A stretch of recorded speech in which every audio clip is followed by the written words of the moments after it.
¿cómo estás? Muy bien, ¿y tú cómo estás? Muy bien, gracias a Dios, estamos acá. Bueno, ¿te parece presentarte un poco a la audiencia, a los que no te conocen, los que no conocen tu trabajo, para que sepan un poco de lo que vamos a hablar acá durante la charla? Sí, claro, cómo no, excelente. Bueno, como ya lo ha dicho Ezequiel, yo soy Luis Fernando Ojeda, soy venezolano, participo activamente en la política en un partido liberal, de corte liberal, que es 20 Venezuela. Además, soy fundador y creador de una página, un medio de comunicación que se dedica a difundir las ideas de la libertad, que se llama Infolitics, el cual lleva funcionando alrededor de 2 años, 2 años y medio, y nos sirve como plataforma para impulsar nuestras ideas a las personas que no tienen acceso a ellas de manera tan tangible o tan fácil, ¿no? Bueno, actualmente también me encuentro estudiando, soy estudiante de una maestría en gerencia pública y tengo una licenciatura en idiomas modernos. Ah, mira, ¿sos profesor en idiomas? Siento que no te escucho, no te escucho. So- ¿Serías como profesor en idiomas? ¿Me escuchás ahí? Sí, ahora sí te escucho. Me dedico a la Ah, bien, traducción realmente, no ejerzo la docencia. Pero sí ah, hago mira, las traducciones simultáneas, que ese es mi oficio, además de la política, que es mi otro oficio. perfecto. ¿Nos querés contar un poco cómo nació la idea de Infolitics? Sí, por supuesto. Bueno, Infolitics nace en principio de una necesidad de tratar de cambiar el panorama venezolano. Infolitics nace después de las protestas de 2017, unas protestas que fueron muy violentas, muy dolorosas, murió muchísimo, bueno, no murieron, fueron asesinadas muchísimas personas, estudiantes como yo en ese momento. Y me di cuenta de que el problema venezolano, además de ser un problema político grande y bastante grave, partía de un problema de base, que eran las ideas. Nuestras ideas no estaban, las ideas de la clase política no estaban cónsonas con las ideas del progreso, del liberalismo. Y yo dije que había que buscar una manera de difundir estas ideas, ¿no? Y llegar a la población más joven, a mi generación, a la generación anterior a mí. Y me inspiré en Pictoline, después de haber su infografía, y dije, bueno, esto es efectivo, gusta, llega a mucha gente, es una manera bastante sencilla de transmitir mensajes. A partir de eso, pues me inspiré, conseguí armar un equipo, conseguí el financiamiento y arrancamos. Lo primero que hicimos fue una viñeta criticando la falsa moral de los socialistas en la época de Navidad. Pues Infolitics nació el 13 de diciembre de 2017.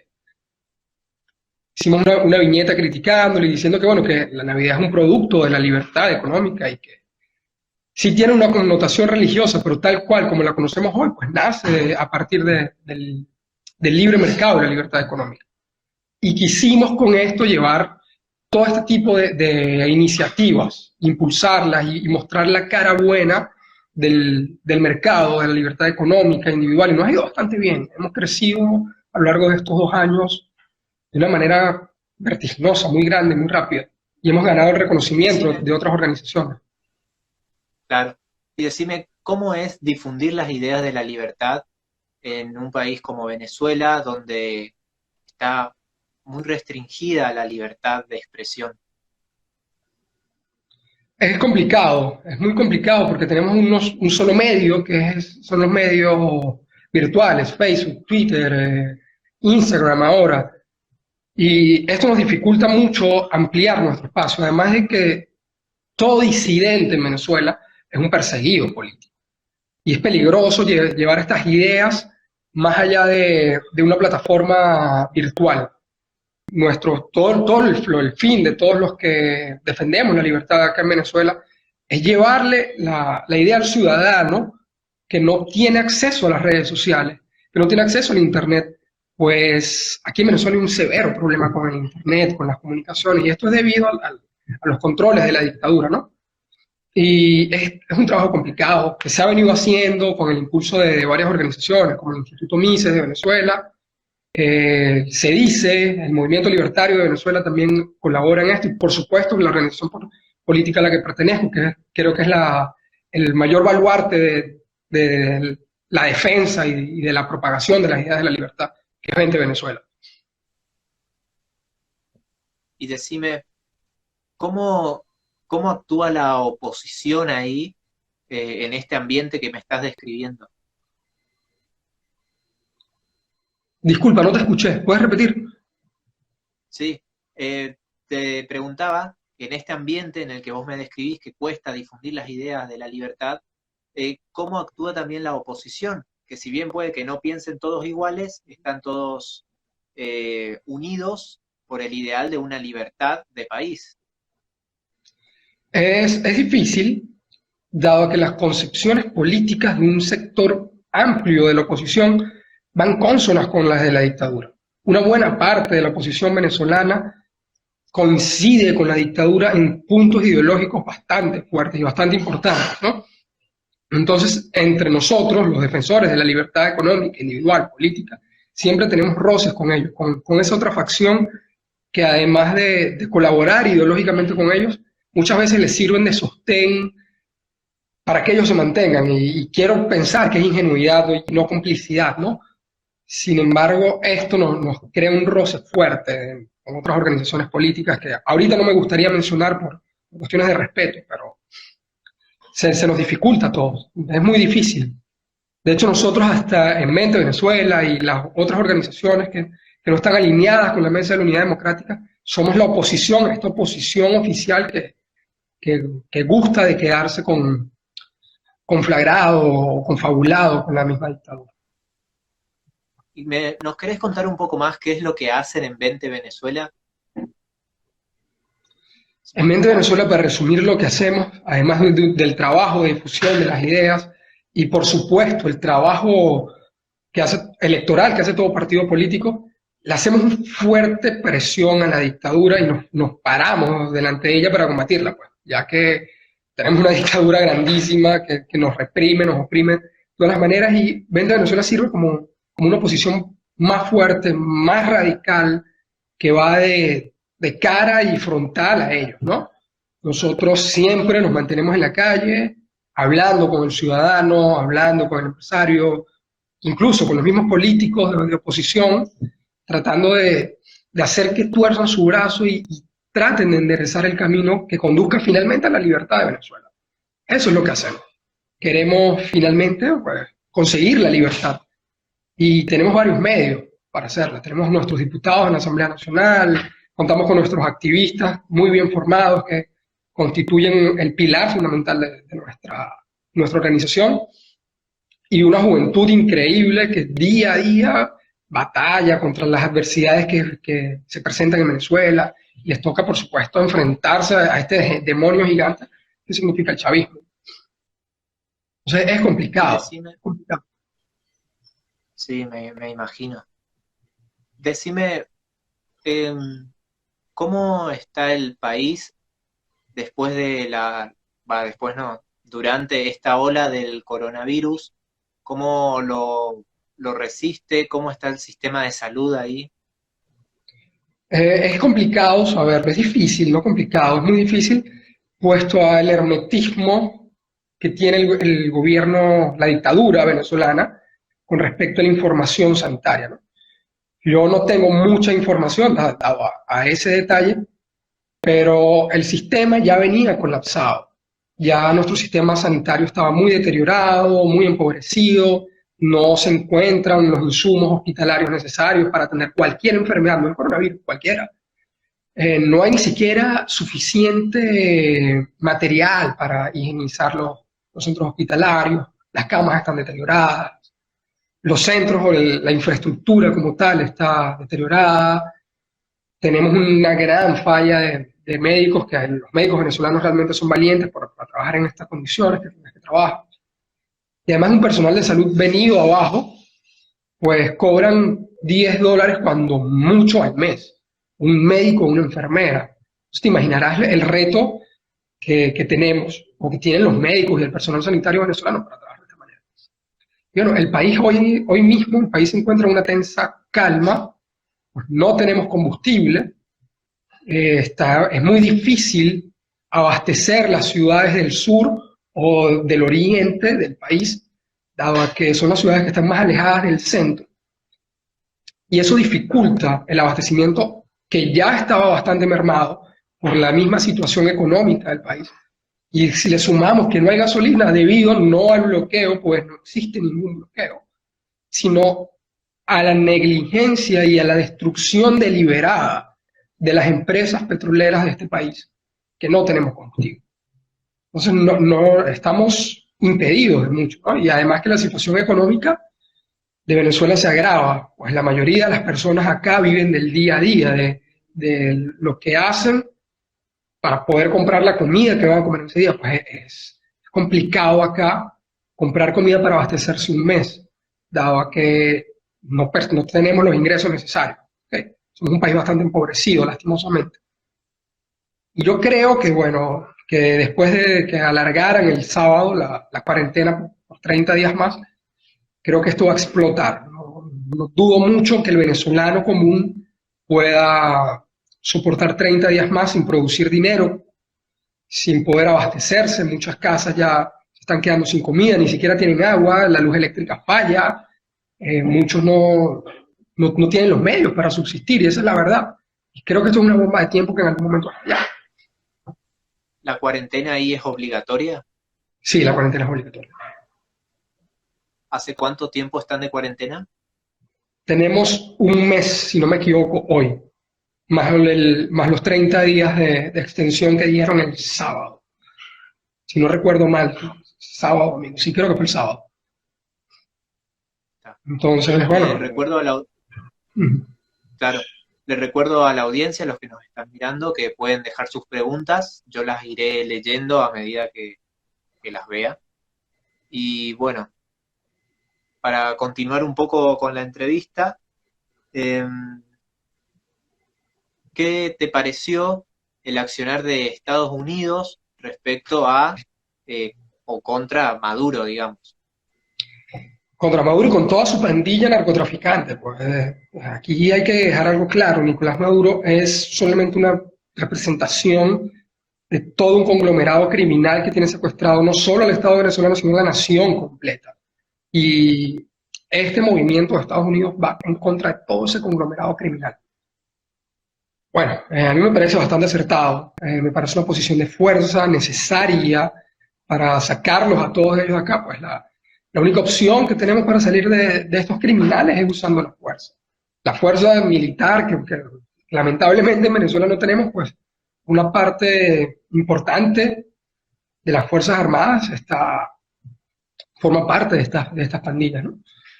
Y a mí me parece bastante acertado, creo que van por la vía correcta. Estados Unidos es nuestro principal aliado, o el principal aliado de la causa de la libertad venezolana, de la causa libertaria real. Me parece que están encaminados por el camino correcto, caminados a acercar a Maduro y crear una amenaza real, precisa, creíble, que pueda sacarlos del poder, bien sea por una negociación que les diga o te bajo o esto va a pasar algo peor, o finalmente ellos intervengan, decían intervenir de manera directa acá y con eso pongamos fin a la dictadura. Preguntan entre el público si crees que Estados Unidos va a invadir el país. Invadir, no. Intervenir, sí creo que está dentro de las posibilidades. Yo pienso que Estados Unidos podría eventualmente hacer una intervención militar, de no darse el escenario que ellos están planteando, que pareciera ser conseguir un quiebre militar interno. Sí. Te consulto qué mensaje le darías a esas personas que todavía defienden de cierta forma el socialismo y con ellos a los personajes que entrañan a este socialismo-comunismo, como el que fue en Cuba, como el que es todavía en Venezuela. Es difícil hablarle a este tipo de personas, pero el mensaje que yo le daría es: ustedes están apoyando el sufrimiento de personas inocentes, ustedes están apoyando una masacre silenciosa, ustedes están apoyando unos criminales, están apoyando el narcotráfico, están apoyando las guerrillas, están apoyando una serie de delincuentes que violan sistemáticamente los derechos humanos, y que no solo violan los derechos humanos, sino que trabajan constantemente para destruir la calidad de vida de todos, cada uno de los habitantes de ese país. Mi mensaje claro a ellos es: estás del lado de la gente, de las personas que tú dices que quieres ayudar, o estás del lado de los criminales, estás del lado de los Fidel Castro, estás del lado de los Che Guevara, estás del lado de los Hugo Chávez, Nicolás Maduro, o este señor del de Nicaragua, no recuerdo bien su nombre, no, Ortega. ¿Estás del lado de la FARC, del narcotráfico, o estás del lado de la vida, del lado de la gente que quiere progreso, quiere salir de la pobreza, que quiere vivir realmente y no sobrevivir? El mensaje es que hagan un balance en dónde quieren estar. ¿Quieren estar del lado de la gente mala o de la gente buena? ¿Con la gente o con los dictadores? ¿Con la gente o con los asesinos? Ese es mi mensaje, un llamado a la reflexión. Y te pregunto también, mucha gente de tu país se ha exiliado, ha habido exilios masivos, de hecho. Sí. Me han dicho que vos has tenido la oportunidad de irte, pero aún así no querés irte.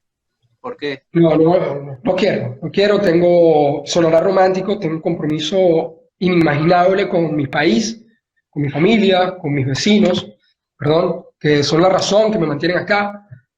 A esta dictadura hay que hacerle frente y no mostrarle el miedo, pues esta dictadura se alimenta de tu miedo. Y mientras acá haya personas valientes, como mis compañeros, como mis amigos, incluso como yo, que me alimento de su valentía, esta dictadura va a estar en jaque. Siempre va a estar poniéndose, o le vamos a poner una barrera para que no se expanda. Y esa es la razón por la que yo estoy aquí. Mi razón es vencer al mal, mi razón es vencer a esta gente. Pues irme para mí significaría una derrota gigantesca y tenerme que exiliar un país debido a unas personas que intentaron muchas veces acabar con mi vida y con la vida de todos mis compañeros. Y yo, particularmente, no lo voy a hacer. Prefiero perder mi vida acá, que ya se le ha entregado todo a este país. Entiendo. Y decime, en tu país hay mucha pobreza, la gente está dividido, el pueblo, está muy marcada la diferencia entre los que apoyan y los que no. ¿Por qué crees que hay gente que todavía apoye al régimen de Maduro? Venezolanos me refiero. Mira, acá ya la polarización que creó Hugo Chávez se ha ido disminuyendo. Por la cuestión de que después de 2000, por lo menos después de 2013, Venezuela vino en picada. Y los efectos del socialismo se empezaron a sentir de manera muy rápida y muy fuerte. Y el régimen empezó a perder apoyo. Primero con la muerte de Chávez y segundo con todo lo que ha pasado. Hoy en día dudo mucho que haya gente que aún apoye de verdad y de corazón a Nicolás Maduro dentro de Venezuela. Hay personas que se mantienen y votan por él y quizás creen en su discurso, pero es porque estas personas están dentro del cerco informativo, bombardeados por la propaganda del régimen y no es su culpa. La mayoría de estas personas están en las clases más bajas, lamentablemente, y el régimen puja por mantenerlas ahí y ese es su objetivo de la propaganda. Además de esto, el régimen utiliza métodos de control social bastante fuertes. Los colectivos acá en Venezuela son bandas paramilitares que están dentro de los sitios urbanos, dentro de las viviendas, dentro de los barrios, que vienen de la población y los amenazan. Pues. O le dicen, o haces esto o te mato. Están armados. Entonces, si no lo haces, te matan y ese crimen queda así, queda impune. Nadie lo va a investigar porque te mató un colectivo. Además de que la miseria sirve como control social, la dictadura de Maduro simplemente les dice, bueno, o votas o te quito la comida, te quito las horas de agua que te doy, o sea, te puedo hacer cualquier cantidad de cosas. El control social aquí es muy grande. Yo por lo menos no culpo a esa gente que de manera no voluntaria, involuntaria, los apoya. Porque no los apoya, sino que simplemente son víctimas de ellos. No les queda de otra, esa es la única opción.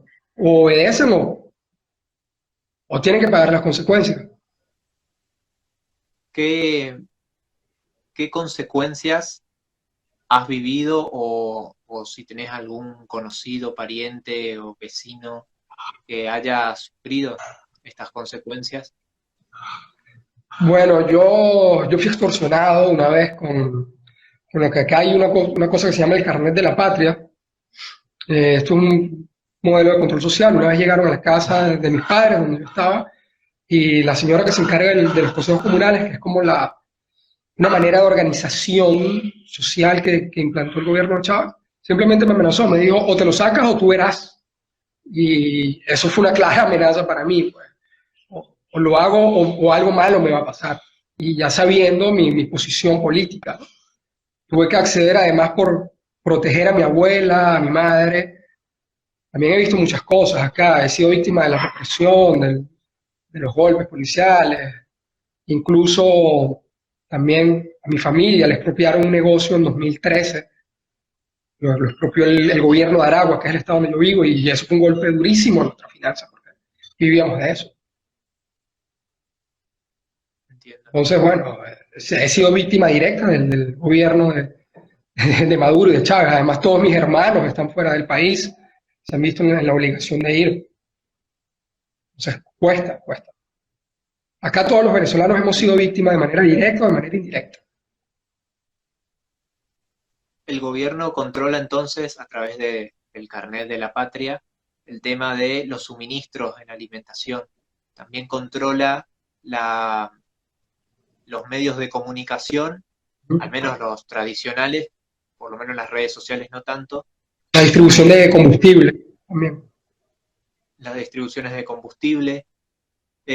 Prácticamente lo controla todo. ¿Cómo es vivir así? ¿Cómo es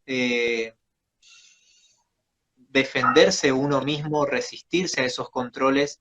¿Cómo podés circular? ¿Cómo es el tema de la seguridad? ¿Cómo es estar así?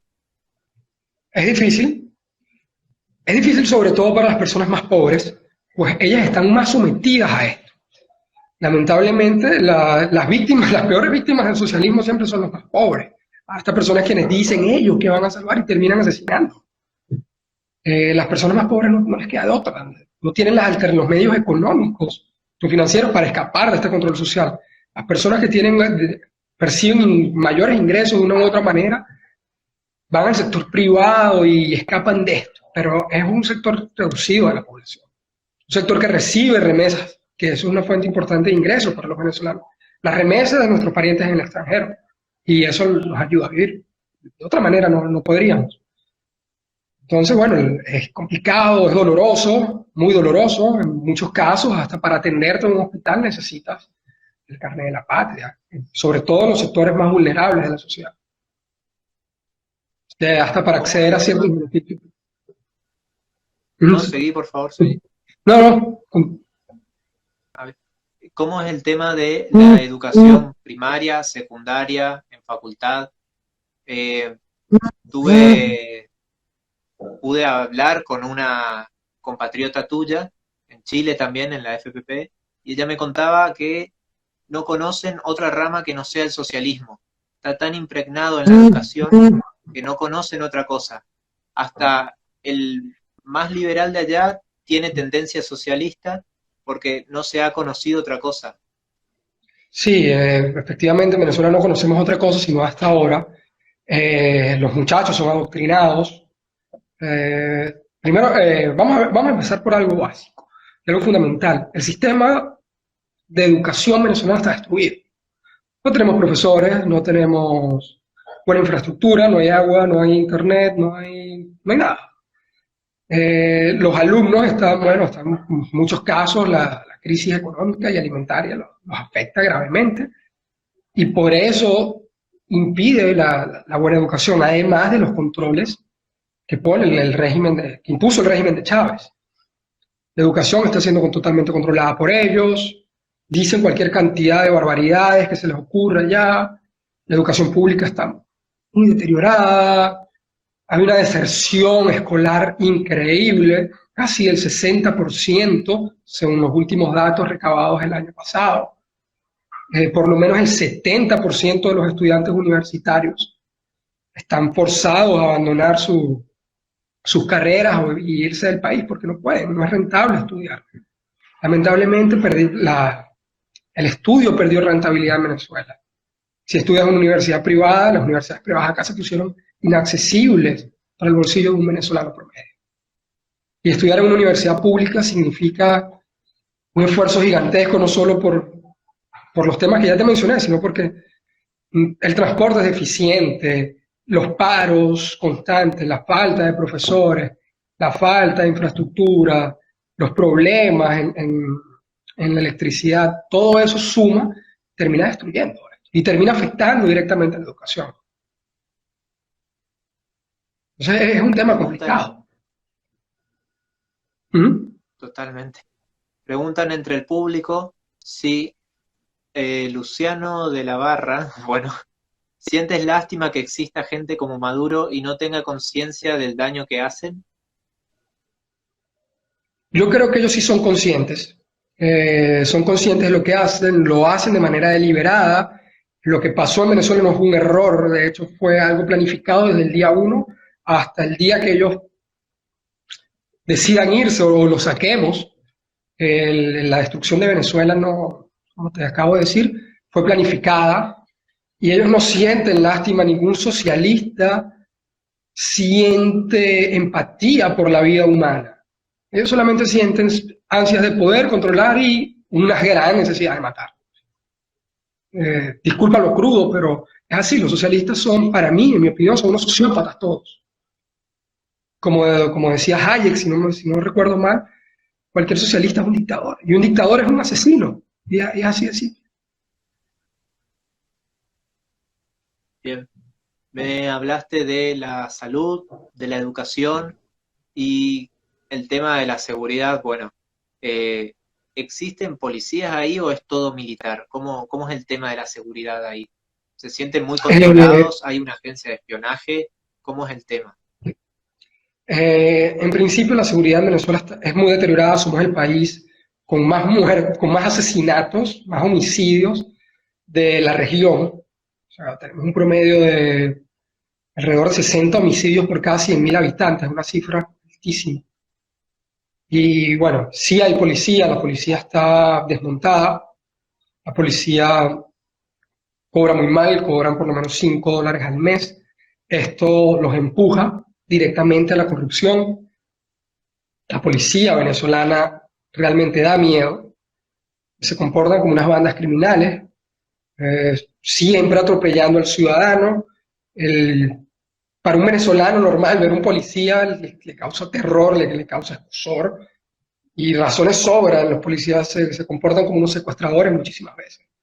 Y muchísimas veces se ha visto que la misma policía colabora con criminales, con bandas organizadas. Hasta muchísimas veces se ha visto que la policía actúa directo con los colectivos. Yo lo viví en 2014 y también lo viví en 2017, cuando los colectivos disparaban a las manifestaciones, tenían a la Guardia Nacional y a la policía a su lado. Incluso muchas veces los ayudaron a disparar. La Guardia Nacional, sí, la Guardia Nacional se encarga de otras cosas, se encarga como de la represión, se encarga de controlar el suministro de algunos alimentos, o antes, cuando estaban las regulaciones sobre los alimentos eran más fuertes y habían las colas, se encargaban de controlar estas colas y de vigilarlas. O ahorita en este momento estaban custodiando las colas por la gasolina y por el combustible en general, están en las bombas, en los surtidores, en las bombas, en todo esto. Además se encargan de las alcabalas y los tránsitos. Transitar en Venezuela es muy difícil. La policía y la misma Guardia Nacional siempre está poniendo un freno o algo. A mí me tocó salir en 2018 a la FPP y tuve que salir de Venezuela en autobús y fue un infierno, no por el paisaje ni por las cosas, sino por las trabas que te ponía la misma Guardia Nacional. Acá está el Servicio Bolivariano de Inteligencia, que bueno, que es el brazo armado que lucha contra los civiles y contra la disidencia política. Es la policía política de la dictadura de Maduro. Hace inteligencia, espía a los políticos, a los sectores de importancia dentro de la sociedad, a los reporteros, incluso hasta los religiosos, los espía. Son los que se encargan de la represión política y de las torturas, sobre todo a los políticos. De hecho, hay una prisión que se llama La Tumba, en el Helicoide, bueno, y ellos están ahí, se encargan de eso, ¿no? Y también también tenemos un grupo de exterminio que se llama FAE, que, bueno, que actúan con discrecionalidad y asesinan a gente por montón, supuestamente a criminales, pero cualquier persona puede ser su objetivo en cualquier momento, incluso yo. Y decime, ¿vos crees que es Maduro el jefe del Estado o que hay alguien más, que él es un títere, por así decirlo, la cara visible, y hay otra persona que dirige las riendas del país en las sombras? Yo estoy seguro de que hay otras personas, que hay más. Además, yo estoy seguro de que esto lo dirigen agentes cubanos, no lo dirigen los venezolanos. Yo creo que Nicolás Maduro es un títere de la dictadura cubana. Y estoy totalmente seguro de eso.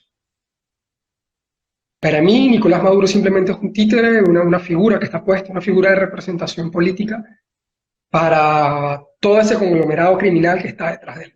Y detrás de él están las FARC, está Hezbollah, están los iraníes, está el ELN, están grupos civiles venezolanos, que acá los llaman los pranes, que son bandas delincuenciales, los militares, el cartel de los soles, que es una banda de narcotraficantes que está compuesta por miembros de la dictadura.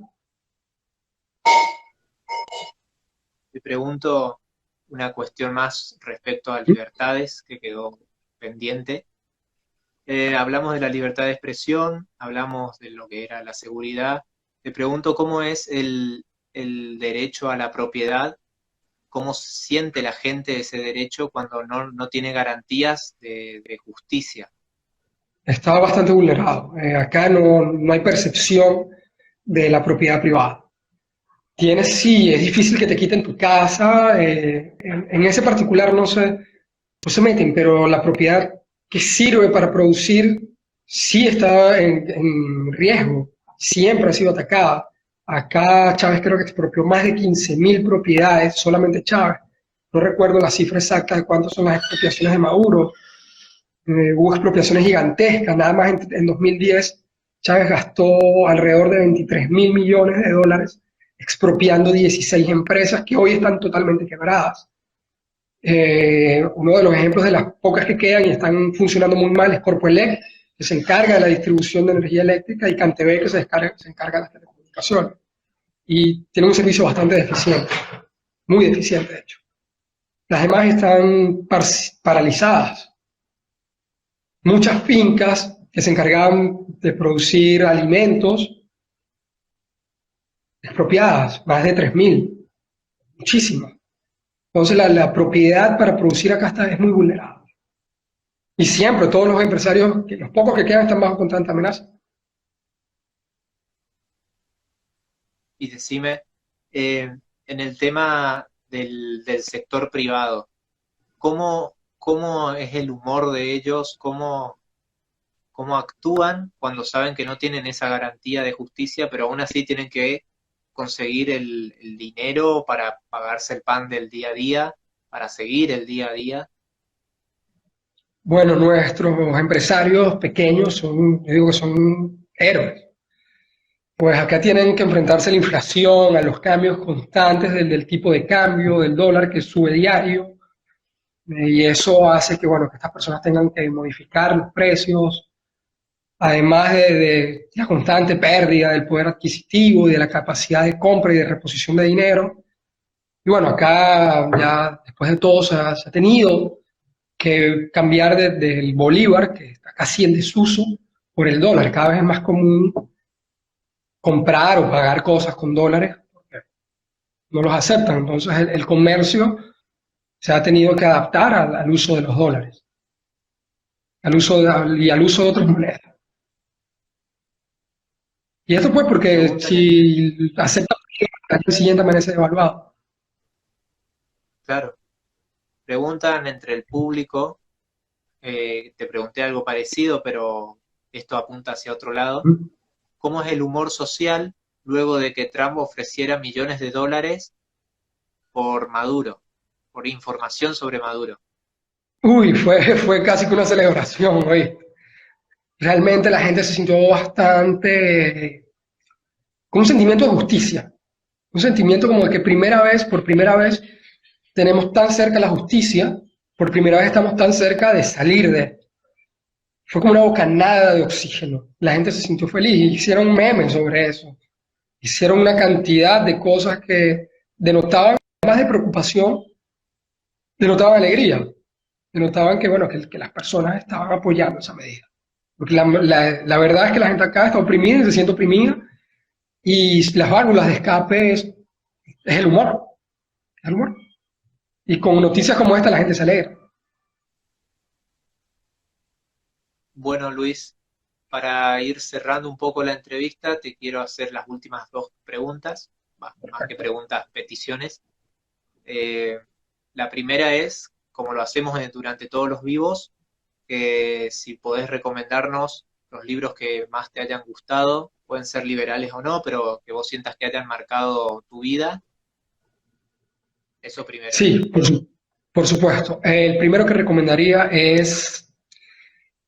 Ah, acabo de olvidar precisamente su título y estaba en mi mente. Es Los Fundamentos de una Sociedad Libre de Ian Butler. Disculpa. Este libro que tengo acá, disculpa que tiene la espalda, Ahí está. del buen salvaje al buen revolucionario, del buen revolucionario, de Carlos Rangel, un escritor venezolano, liberal. Muy bueno este libro. Sirve, aplica para el caso latinoamericano, totalmente. Lo recomiendo perfectamente. Incluso se los podría facilitar de manera digital. Otro libro que realmente marcó mi vida fue Camino de Servidumbre de Hayek. Creo que fue un libro que me encaminó hacia el liberalismo. Y un libro que jamás nadie debe dejar de leer es El Camino hacia la Libertad de Murray Rothbard. Hacia una nueva libertad. Me parece un libro extraordinario que marcó las rutas también de seguir. Y para aprender algo de economía, pues a quien no es experto en la materia, como yo no lo soy, recomiendo mucho el libro del profesor Martin Krause, Economía explicada a mis hijos. Sí. Es un libro excelente para entender la economía. Son los 5 libros que recomendaría. Uno uno de los favoritos acá en el club es Martín Krause, justamente. Entre los jóvenes acá en el club, digamos, le tenemos mucho cariño. Yo tuve la oportunidad de conocerlo en Chile y verlo en Venezuela el año pasado. Me firmó el libro, por cierto.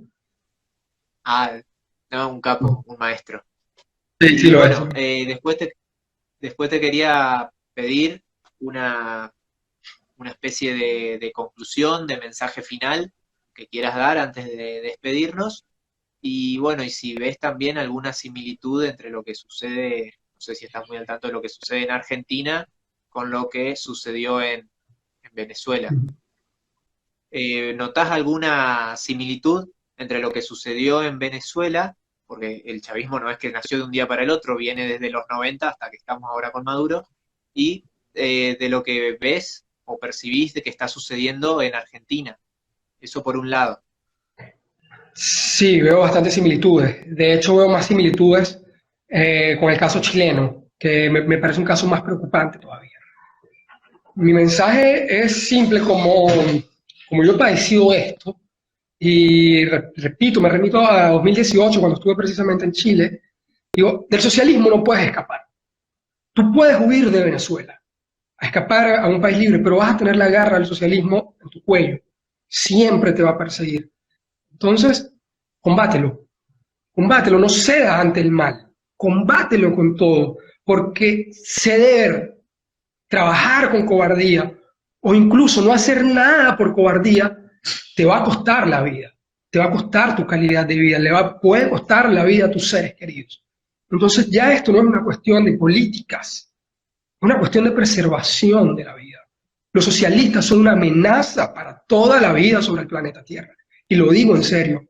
Puede sonar una exageración, pero las únicas personas que son capaces de extinguir a la raza humana son socialistas. Los únicos gobiernos que tienen la capacidad y la intención de poner en jaque la raza humana hoy en día son socialistas. Entonces, al socialismo hay que combatirlo. Hay que combatirlo en las calles, hay que combatirlo en las escuelas, hay que combatirlo en las facultades, en las universidades, con los libros, con nuestros amigos. Elevar el mensaje por siempre. Porque no hay nada más importante que la libertad. Y si la perdemos, lo perdemos todo. Incluso también hago un llamado a pelear por la libertad. Aquellos que piensan que los regímenes totalitarios que premian la libertad económica por encima de la libertad individual y obtienen resultados económicos favorables, son buenos solo por los resultados económicos, están cometiendo un grave error, debido a que la libertad no solamente la podemos reducir a las cuestiones materiales. La libertad es algo que está acá y uno tiene que vivirlo. Pues cuando una vez que uno pierde la libertad, ha perdido todo. Y esto aplica para los regímenes socialistas, que son mis principales enemigos, y voy a pasar toda mi vida luchándolos, sea en Venezuela, sea en América Latina, o en Europa, o en Asia, y los regímenes totalitarios como el de Singapur, que tienen muy buenos resultados económicos, pero socialmente son un desastre. No podemos permitirnos eso. No podemos permitir otro Pinochet, no podemos permitir otro Pérez Jiménez, o alguien como el gobernante de Singapur, que su nombre no viene a mi mente en este momento.